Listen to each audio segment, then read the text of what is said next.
તો ડોક્ટર દિન નિમિત્તે પ્રધાનમંત્રી નરેન્દ્ર મોદી સંબોધન કરી રહ્યા છે। खास तौर पर पिछले 1.5 साल में हमारे डॉक्टर्स ने जिस तरह देशवासियों की सेवा की है वो अपने आप में एक मिसाल है।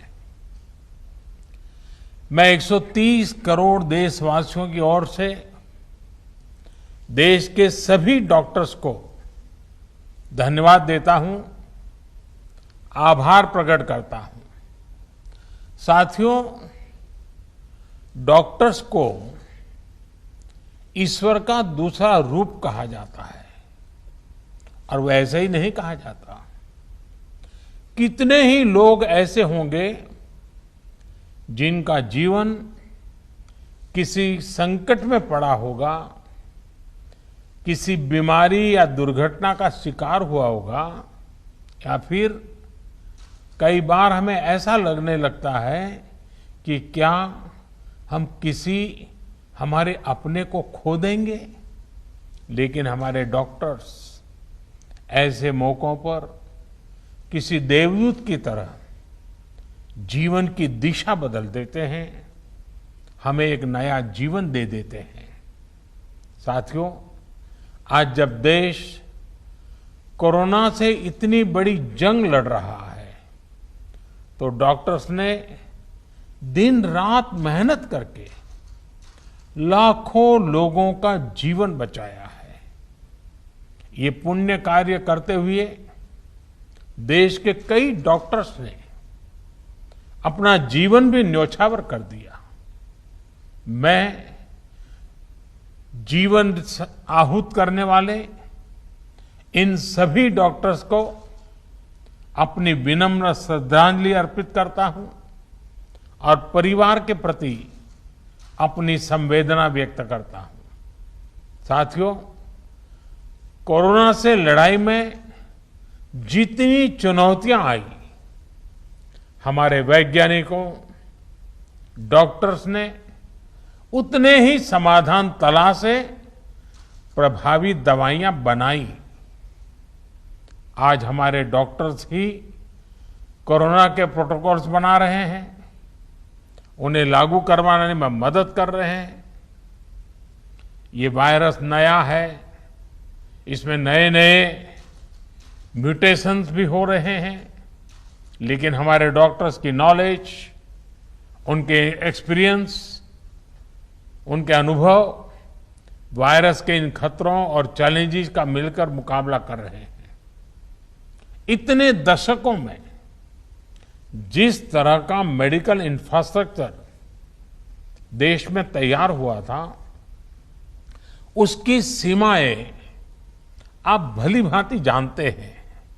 पहले के समय में मेडिकल इंफ्रास्ट्रक्चर को किस तरह नजरअंदाज किया गया था, इससे भी आप परिचित हैं। हमारे देश में जनसंख्या का दबाव इस चुनौती को और कठिन बना देता है।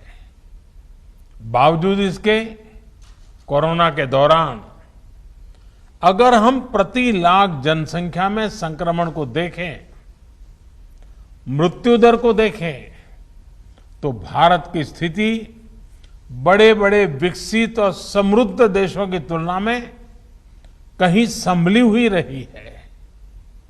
किसी एक जीवन का असमय समाप्त होना उतना ही दुखद है, लेकिन भारत ने कोरोना से लाखों का जीवन बचाया भी है।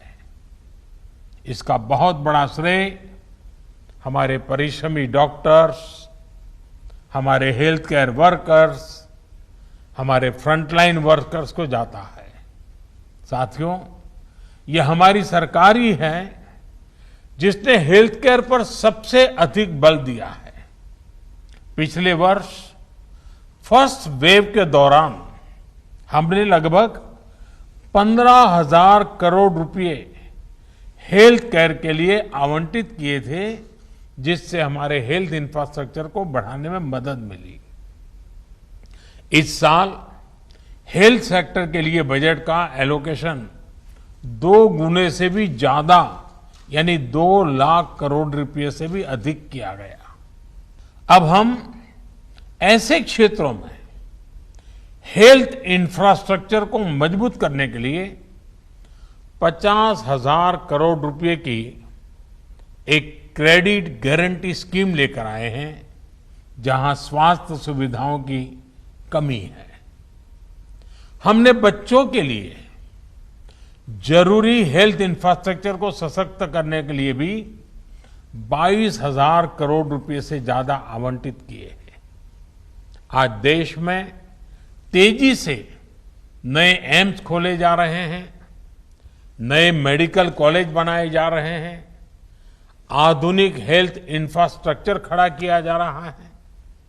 2014 तक जहां देश में केवल 6 एम्स थे, वहीं इन 7 सालों में 15 नए एम्स का काम शुरू हुआ है।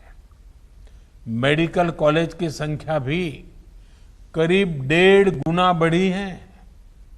इसी का परिणाम है कि इतने कम समय में जहां अंडर ग्रेजुएट सीट्स में 1.5 गुने से ज्यादा की वृद्धि हुई है, वहीं पीजी सीट्स में 80% इजाफा हुआ है। यानी यहां तक पहुंचने के लिए जो संघर्ष आपको करना पड़ा, वो कठिनाइयां हमारे युवाओं को, आपके बच्चों को नहीं उठानी पड़ेगी। दूर सुदूर क्षेत्रों में भी हमारे ज्यादा से ज्यादा युवाओं को डॉक्टर बनने का अवसर मिलेगा। उनकी प्रतिभा को, उनके सपनों को नई उड़ान मिलेगी। मेडिकल सेक्टर में हो रहे इन बदलावों के बीच डॉक्टर्स की सुरक्षा के लिए भी सरकार प्रतिबद्ध है। हमारी सरकार ने डॉक्टर्स के खिलाफ हिंसा को रोकने के लिए पिछले वर्ष ही कानून में कई कड़े प्रावधान किए हैं। इसके साथ ही हम अपने कोविड वॉरियर्स के लिए फ्री इंश्योरेंस कवर स्कीम भी लेकर आए हैं। साथियों, कोरोना के खिलाफ देश की लड़ाई हो या मेडिकल व्यवस्था सुधारने का देश का लक्ष्य, इन सब में आप सभी को महत्वपूर्ण भूमिका अदा करनी है। उदाहरण के तौर पर, जब आप सभी ने पहले फेज में वैक्सीन लगवाई, तो उससे देश में वैक्सीन को लेकर उत्साह और विश्वास कई गुना बढ़ गया। इसी तरह जब आप लोगों को कोविड एप्रोप्रिएट बिहेवियर का पालन करने के लिए कहते हैं, तो लोग पूरी श्रद्धा से उसका पालन करते हैं। मैं चाहूंगा आप अपनी इस भूमिका को और सक्रियता से निभाएं, अपना दायरा और ज्यादा बढ़ाएं। साथियों, इन दिनों एक और अच्छी चीज हमने देखी है कि मेडिकल फ्रेटर्निटी के लोग योग के बारे में जागरूकता फैलाने के लिए बहुत आगे आए हैं। योग को प्रचारित प्रसारित करने के लिए जो काम आजादी के बाद पिछली शताब्दी में किया जाने चाहिए था, वो अब हो रहा है। इस कोरोना के काल में योग प्राणायाम का लोगों के स्वास्थ्य पर किस तरह सकारात्मक प्रभाव पड़ रहा है, पोस्ट कोविड कॉम्प्लिकेशन से निपटने में योग किस तरह मदद कर रहा है, इसके लिए आधुनिक मेडिकल साइंस से जुड़े कई संस्थानों द्वारा एविडेंस बेस्ड स्टडीज कराई जा रही है। इस पर आप में से कई लोग काफी समय दे रहे हैं। साथियों, आप लोग मेडिकल साइंस को जानते हैं, एक्सपर्ट हैं, स्पेशलिस्ट हैं, और एक भारतीय को योग को समझना भी स्वाभाविक रूप से आसान होता है। जब आप लोग योग पर स्टडी करते हैं, तो पूरी दुनिया इसे बहुत सीरियसली लेती है। क्या आईएमए इसे मिशन मोड में आगे बढ़ा सकती है? योग पर एविडेंस बेस्ड स्टडीज को साइंटिफिक तरीके से आगे ले जा सकती है? एक प्रयास ये भी हो सकता है कि योग पर स्टडीज को इंटरनेशनल जर्नल्स में पब्लिश किया जाए, उसे प्रचारित किया जाए। તો પીએમ જે વાત કરી રહ્યા હતા ડૉક્ટર સિંહ સાથે અને 7 વર્ષમાં કુલ 15 જેટલી એમ્સ જે શરૂ કરવામાં આવી તેવી પર તેમણે વાત કરી હતી. એ સમય થયો છે એક વિરામનો.